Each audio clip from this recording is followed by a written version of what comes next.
In October 2014, GoPro was worth $11 billion. The stock hit $93 a share. One little camera company, the kind you bolt to a helmet, a surfboard, a dog, had convinced Wall Street it was the next great media empire. Then it took every bit of that momentum and bet it on a flying camera. That bet didn't just miss. It nearly took the whole company down with it. And the drone, the part everybody remembers, wasn't even the expensive mistake. In 2002, a surfer named Nick Woodman wanted to film himself catching waves off the coast of Australia. Cameras back then were expensive and fragile, and nobody made one you could beat up. So Woodman took a cheap 35mm camera and strapped it to his wrist with a broken piece of surf leash and a rubber band. That was it. That was the entire company, a wrist strap for a disposable camera. And it worked because it hit a nerve. This was the exact moment extreme sports went mainstream. Snowboarding, mountain biking, skydiving. A whole generation that wanted to film themselves doing insane things and show it off. GoPro didn't just sell a camera, it sold the highlight reel of your own life. By the early 2010s, it owned that market completely. Not let it, owned it. On June 26, 2014, the rubber band company went public. GoPro priced its IPO at $24 a share, sold almost 18 million shares, and raised $427 million, valued at nearly $3 billion. By the closing bell that first day, the stock had jumped 30% to $31. The company was worth close to $4 billion for making the camera you clip to a ski helmet. But here's the problem hiding under all that champagne. GoPro sold one thing, a camera, a brilliant camera, in a market that was about to fill up completely. By October 7th, the stock peaked at $93.85 a share, an $11 billion company. That was the summit. It would never be that high again. Because a camera has a ceiling. Eventually, everyone who wants one has one. And then the phone in your pocket gets a great camera too, for free. Sales don't crash, they just stop growing.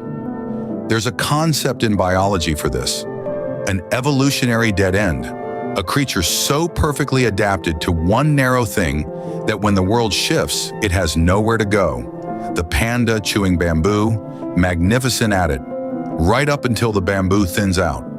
GoPro was a panda, world-class at one thing, in a forest that was quietly shrinking.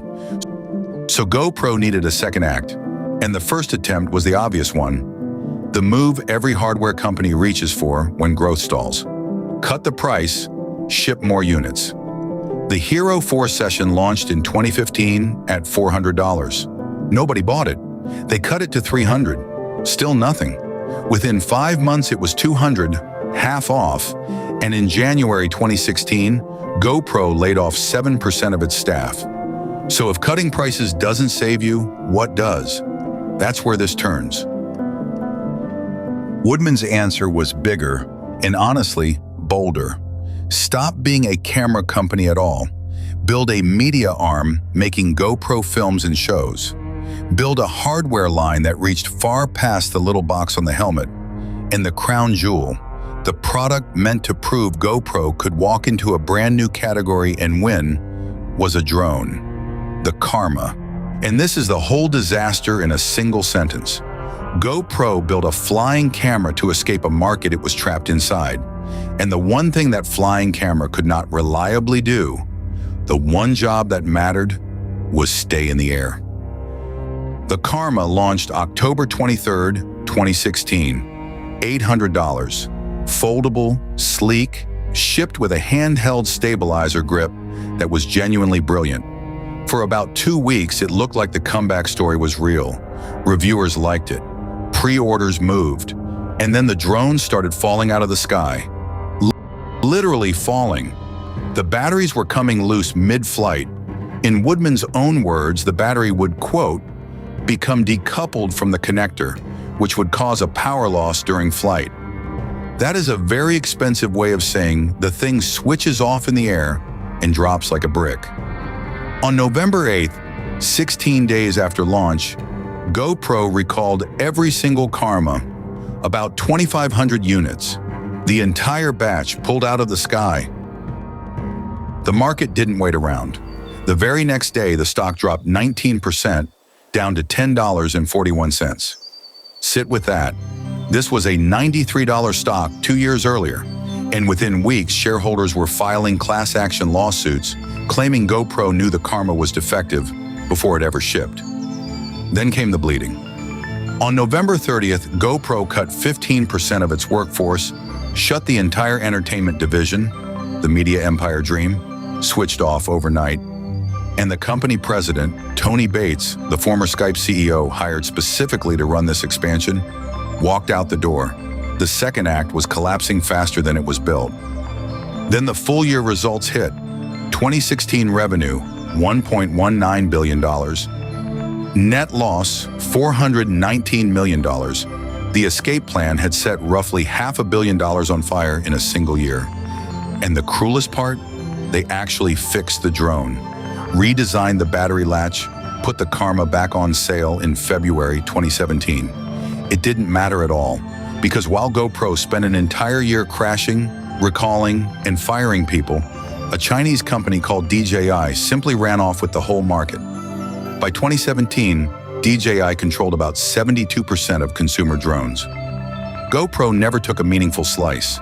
They'd shown up in full armor to a war that was already over. So why did they keep pouring money in? Honestly, they shouldn't have. The drone itself was never really the problem. GoPro's actual mistake was deciding it had to become something else. And then, of all the categories on Earth, picking the exact one where the market leader was already untouchable. That's not a product flaw. That's a strategy failure, made in a boardroom on purpose. In March 2017, another 270 jobs gone. And then the last nail. January 8th, 2018. GoPro discontinued the Karma, exited the drone business completely, and laid off 250 more people. The flying camera was dead. That very same week, the board cut CEO Nick Woodman's cash salary from $800,000 down to $1. The founder valued his entire year of work at the price of a gumball because the numbers left him nothing to argue with. Here's the strange twist, though. GoPro didn't die. It's still here. It pulled all the way back to what it always was. The little camera on the helmet, bolted on a subscription app, kept selling heroes to the people who still love them. The Karma name even survived, sort of, as a handheld grip you could buy after the drone itself was gone. The ghost of the flying camera, screwed onto a stick. But the fall never fully stopped. By 2026, GoPro's quarterly revenue had slid to $99 million. Its own auditor was writing the phrase, "going concern," in the filings. And a company once worth $11 billion was worth under $200 million. The flying camera came back to Earth years ago. The company that built it is still trying to.